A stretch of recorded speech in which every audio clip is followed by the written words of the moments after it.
Que íbamos a estar en contacto con Andrés Bayone, nuestro amigo Andrés Bayone, de Bayone Consultora, para charlar un poquito con él este fenómeno que se está viviendo con Javier Milei. Hemos superado el umbral, Andrés, buen día, de los 2 meses de gestión de Javier Milei. Si nos ponemos a pensar objetivamente, ¿qué nos queda? Más cuestiones negativas que positivas, digo, coletazos a la clase media, coletazos a la clase trabajadora, a los que menos tienen, 57% de pobreza en el país y una visión, si se quiere, poco positiva, ¿no? Para ser muy benévolo. Buen día. ¿Qué tal, Javier? ¿Cómo estás? Buenos días. Un saludo a toda la amplia audiencia de Villa Mercedes. Bueno, primero tenemos que analizar el fenómeno, ¿no? Milei es un dirigente o un líder diferente, distinto a lo que veníamos acostumbrados durante estos 40 años de democracia. Un presidente que le gusta enfrentarse a todos los sectores y abrir frente con todos los sectores sin importar el diálogo y sin tener prejuicio de quedar mal, por ejemplo, con los legisladores, a quienes llamó nido de rata y sin tener ningún perjuicio de decir, bueno, tengo que sentarme a dialogar, a ver cómo acuerdo para que me saquen las leyes. Esto significa que hay un perfil de combate, un perfil combativo por parte del presidente absolutamente decidido, y esto está atado a que es un personaje que no es de la política. Entonces, en vez de pensar en la próxima elección, está pensando en cumplir el objetivo que ha prometido. Claro. Que ha trazado y que ha prometido. Esto, digamos, que es el fuerte, ¿no? Esta es la fortaleza que muestra el presidente. Muestra también muchas debilidades, como es esta falta de diálogo o como es estas declaraciones sin filtro que muchas veces generan muchos inconvenientes y mucho ruido hacia abajo del gabinete. Ministros que prometen una cosa y sale él y la desmiente. Diputados o senadores que quieren llegar a acuerdos, avanzan en acuerdos y después él los desmiente.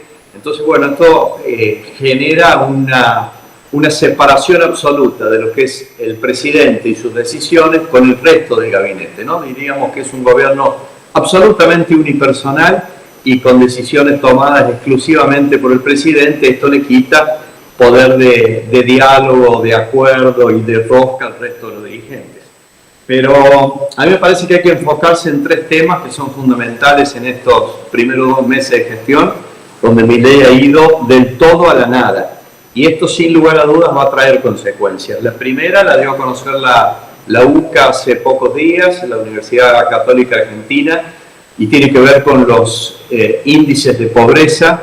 Fuimos directamente desde diciembre a enero del 49,5% de pobreza, este 54,4% que se dio a conocer hace pocos días. Ahí estamos hablando solo de la pobreza entre diciembre y enero.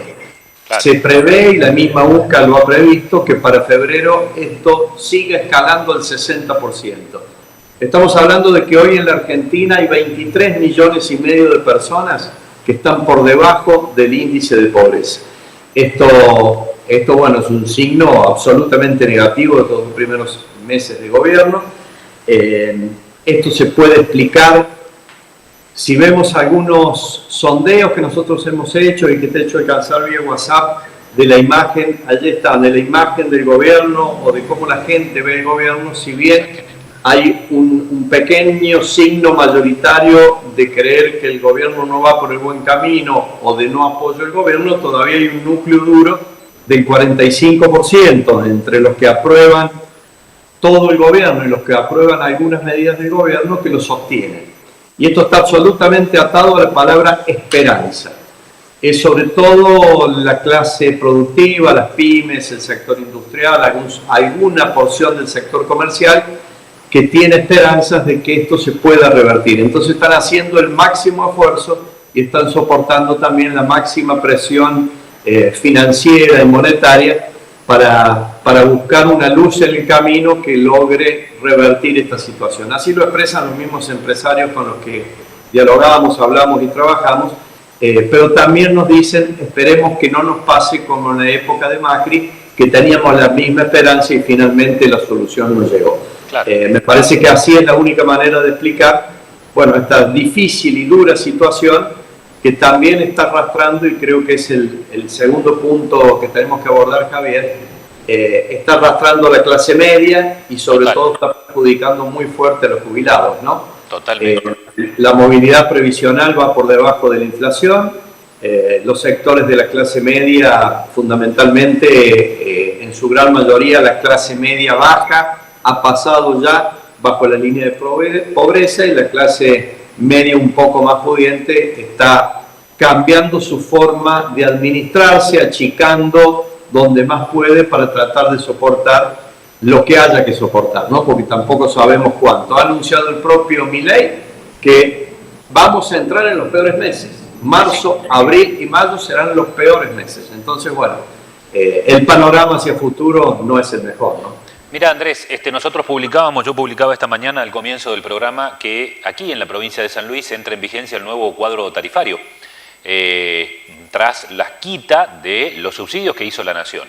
Estamos hablando de que puede haber subas de hasta el 400% en algunos sectores y lamentablemente, hablando y trayéndolo a lo que vos nos decís, este 400% se puede ver representado en lo que van a tener que pagar de más pequeñas pymes, pequeños comercios, porque es a partir de los 400 vatios. Imagínate que una casa promedio común, sin tener demasiada instalación eléctrica realizada o sin tener demasiados artefactos eléctricos, está gastando un promedio de 200 kilowatts. Un comercio ya con 2 heladeras prendidas todo el día supera ampliamente el tema de los 400 vatios. Esos van a tener un aumento que puede llegar hasta el 400%.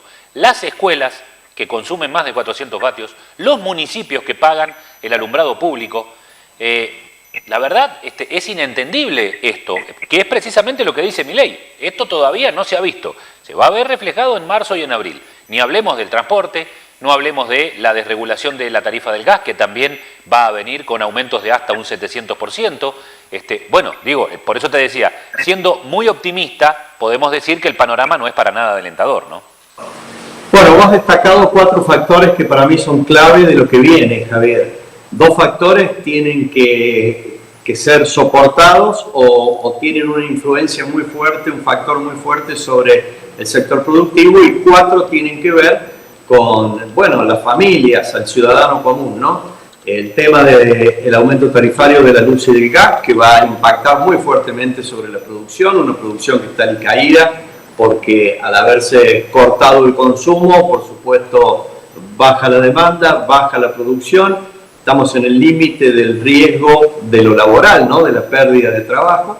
Y por el otro lado, hay que sumar 2 factores más. La luz y el gas también le pegan al ciudadano común, pero hay 2 factores más. Uno tiene que ver con el transporte, esta decisión del gobierno de un fuerte ajuste en búsqueda del déficit cero, que ahora vamos a analizar si el déficit cero con la gente afuera es realmente déficit cero.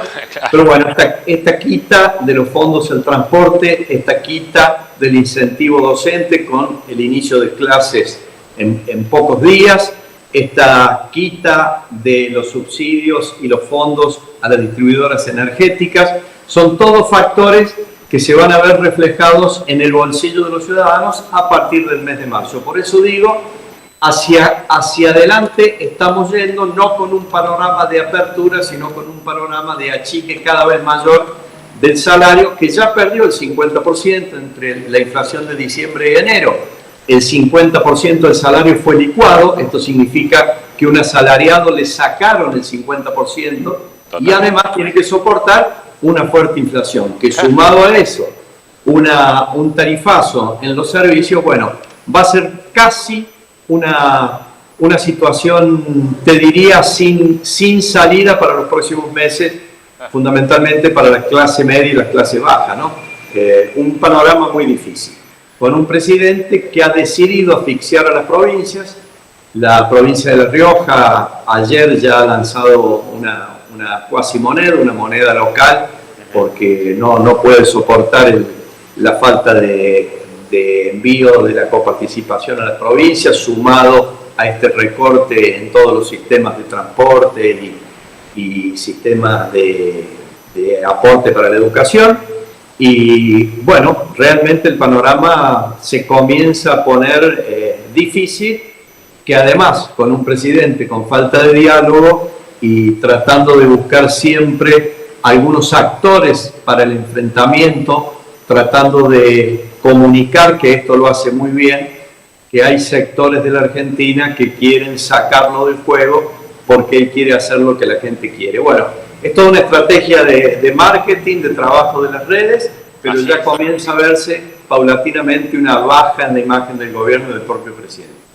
Bueno, la próxima seguramente podremos hacer algún tipo de análisis de lo que pasa acá, que tampoco es muy diferente, pero con una particularidad tal vez de más local, ¿no? Más de entrecasa.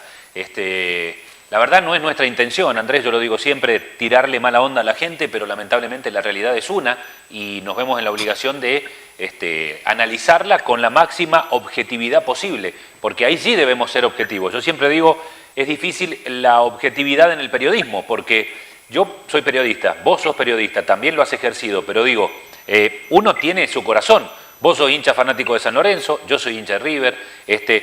A ver, pensamos, tenemos preferencias, entonces es muy difícil ser objetivo en el periodismo, pero sí es importante ser pluralista y abrir a todas las miradas. Pero cuando analizamos la realidad, ahí sí debemos ser objetivos, porque en realidad es parte del análisis que hay que hacer, ¿no? Así debe ser. Mira, Javier, déjame cerrar con esto. Recién te dije que teníamos que analizar un poquito el déficit cero. Sí, esto es lo que ha planteado el gobierno como principal objetivo. Lo dice el ministro Caputo, lo dice Milei. El déficit cero no se negocia. Ha anunciado el gobierno con bombos y platillos que ha logrado, después de 20 años, un mes con déficit cero, que ha sido el mes de enero. Ahora, ¿cómo se logra este déficit cero? Se logra dejando sin efecto la totalidad de la obra pública, claro, dejando sin efecto el pago de los proveedores, no enviándole el dinero que le corresponde a las provincias, haciendo algún ajuste en el sector público chico, pero haciendo algún ajuste en el sector público, y por supuesto también mejorando la recaudación, ¿no? En enero el gobierno recaudó por la liquidación de la soja y fundamentalmente del sector agropecuario, logró una recaudación del 210% superior a enero del año pasado. Claro. Bueno, con estos números el gobierno ha logrado gastar menos de lo que le ingresa. Esto es el superávit o el déficit cero, ¿no? Gastar menos de lo que te ingresa, que también vos lo podés probar en tu casa. Decir, bueno, a ver, a mí me ingresa X cantidad de dinero por día, si gasto menos, no voy a tener deuda y además tal vez pueda empezar a ahorrar un poquito. Esto es lo que ha logrado el gobierno. Ahora, todo esto lo ha logrado con la gente afuera, con el sufrimiento, claro, esperamos, de los jubilados, de la clase media y de los sectores menos pudientes de la Argentina. Yo lo que me pregunto, te pregunto y dejo la pregunta y tal vez podamos seguir hablándolo en el próximo contacto, es déficit cero con la gente afuera. ¿Es realmente déficit cero? No. ¿Es humano? ¿Es lo que corresponde al Estado, que tiene una función fundamental, que es la de administrar los fondos de los ciudadanos y velar por la seguridad, por la salud, por la educación de los ciudadanos? Es muy buena la pregunta y lo podemos continuar en la próxima. ¿Cómo no, Andrés? Como siempre, te agradezco enormemente la charla. Te mando un abrazo grande. Hasta la próxima. Abrazo, hasta luego. Gracias. Hasta luego. Bueno, es clarita la cosa, y Andrés lo plantea muy bien y lo plantea con mucha claridad, porque digo, tenés que bajarlo también para que lo podamos entender, o para que lo pueda entender doña Rosa, don Manuel, don Juan, que nos está mirando del otro lado, que no son ni tienen la obligación de ser especialistas, analistas, o de tener un conocimiento de la micro y la macroeconomía tan grande como para poder desenmarañar toda esta cuestión. Un poco